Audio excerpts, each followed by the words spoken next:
The Grub Bag, an underground cookbook by Ida Jones. Photographs by Art Harold.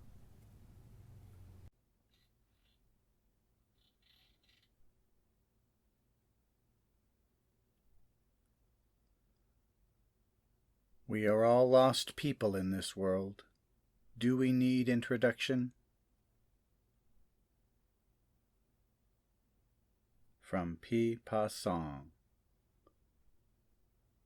by Po Chu Yo in Walase Ting's Chinese Moonlight.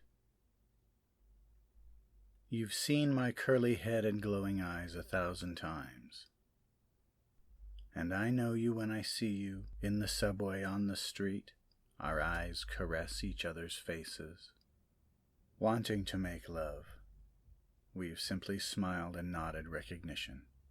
I touch your shoulder now, your breasts, your balls, and whisper the most secret of my thoughts. The revolution will kill us if we don't widen our vision.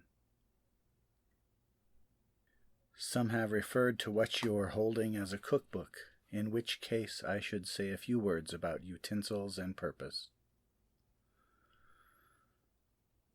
My tool has been the pen, my purpose is plain. We know about pots and pans and use them like anybody else, understanding the properties of heat.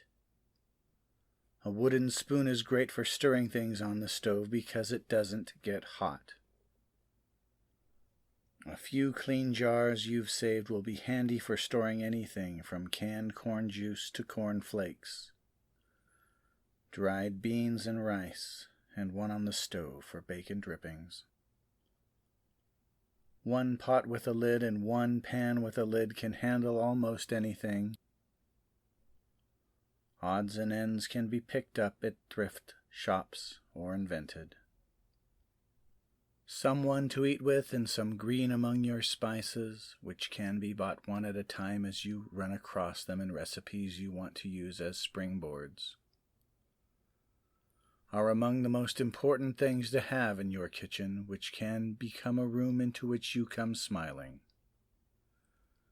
Jars stacked on shelves revealing the different colors inside them, cacti on the windowsill, lilacs on the table, pictures on the walls, plenty of nails to hang things on, an ashtray, a reefer, a cat, and the eggs and tomatoes in that glass bowl will radiate with the desire to be joined and eaten.